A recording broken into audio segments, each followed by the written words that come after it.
భారతీయ సంస్కృతిలో ధర్మశాస్త్రాలు గ్రంథాల ఔచిత్యం ఎంతో ఉన్నతమైనదని, దానిలో మనకు తెలిసింది గోరంత అయితే తెలుసుకోవాల్సింది కొండంత అని ప్రముఖ ఆధ్యాత్మిక ప్రవచకులు డాక్టర్ నోరి నారాయణమూర్తి అన్నారు. ఏలూరులోని ఆర్ష సేవా సమితి ఆధ్వర్యంలో నిర్వహించిన కార్తీక వన సమారాధన కార్యక్రమంలో ఆయన విశిష్ట అతిథిగా పాల్గొని మాట్లాడారు. ఏలూరు సమీపంలోని దొండపాడు దత్తాశ్రమం రోడ్డులోని అద్దంకి రాంబాబు తోటలో ఆదివారం హేలాపురి ఆర్ష సేవా సమితి ఆధ్వర్యంలో కార్తీక వన సమారాధన మహోత్సవం జరిగింది.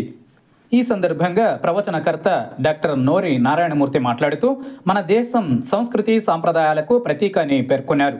సంస్కృతి సాంప్రదాయాలను పరిరక్షించవలసిన బాధ్యత మనందరిపై ఉందని ఉద్బోధించారు. ముందుగా ఉసిరి చెట్టు వద్ద సామూహిక సత్యనారాయణ స్వామి వ్రతాలు నిర్వహించారు. అధిక సంఖ్యలో మహిళలు ఈ వ్రతాలలో పాల్గొన్నారు.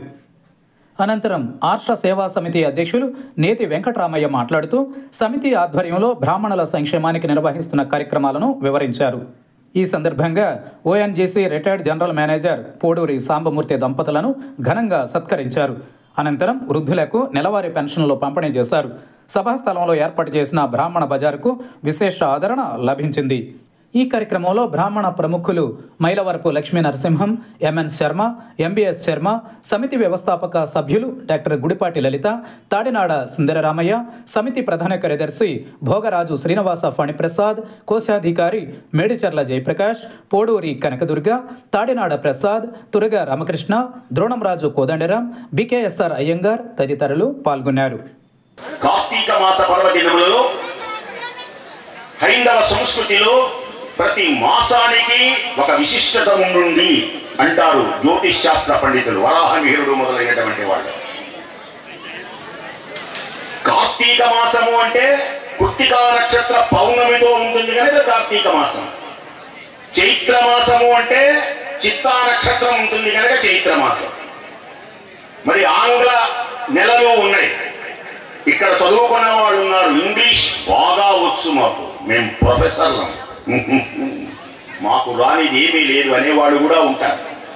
ఈ ప్రొఫెసర్ల దగ్గరికి వెళ్ళి, అంటే 10th క్లాస్ 4 సార్లు తప్పిన వాడి కాదు, ప్రొఫెసర్ల దగ్గరికి వెళ్ళి అయ్యా జనవరి అనే నెల ఎలా వచ్చింది అని వాళ్ళని అడగండి.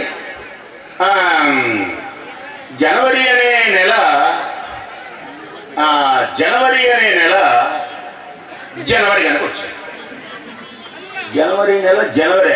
ఇంకొంచెం జ్ఞానం ఉన్నవాడైతే ఏదో జాన్ అనేవాడు పుట్టాడని, ఏప్రిల్ అనేవాడు ఒక తెలివి తక్కువ వాడు పుట్టాడని, అందుకని ఏప్రిల్ ఫూల్. మీరు నా చిన్నప్పుడు మనం అందరం ఏప్రిల్ 1వ తారీఖు వస్తే ఎగతాళి చేసుకునేవాళ్ళు ఏప్రిల్ ఫూల్ అని. ఏదో ఇలాంటి వాళ్ళ కథలు చెబుతారు కానీ సశాస్త్రీయ సహేతుకమైనటువంటిది ఏది అంటే హైందవ సంస్కృతి ఒక్కటే. అందుకనే ఇప్పటికే క్రీస్తు శకం క్రీస్తు పూర్వం అనేది ఇక ప్రపంచంలో లేదు. ఈ పిచ్చివన్నీ పుస్తకాల్లో రాయొద్దు అని చెప్పడం అయిపోయింది. దరిదాపుగా ఇంకా చాలా మంది ఇంకా తెలియలే. ఇది ఎప్పుడో తెలిసినటువంటి వాళ్ళందరూ సామాన్య శకం, అసలు ఈ వ్యక్తి అనేటువంటి వాడు లేనే లేడు ప్రపంచంలో, ఇది మాయా, మొత్తం తెలిసిపోయింది. ఈ తెలిసిన విషయం ఎంతమందికి తెలుసు అంటే 100 మందిలో ఒక 10 మందికి మాత్రమే తెలుసు.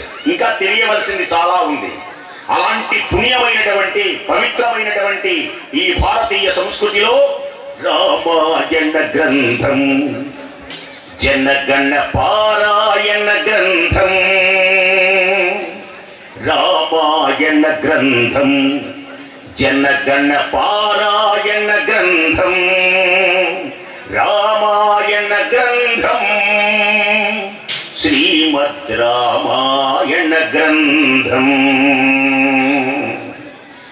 ఆర్షధర్మములకు ప్రతీకగా, ఆదర్శాలకు పతాకగా, యుగ యుగాలలో జగజగాలలో సురల చేత శృతుల చేత, సురల చేత శృతుల చేత సన్నతులు సన్నుతులు పొందిన ఈ ప్రపంచంలో ఆది కావ్యమై ప్రకాశించే ఏకైక గ్రంథం రామాయణం.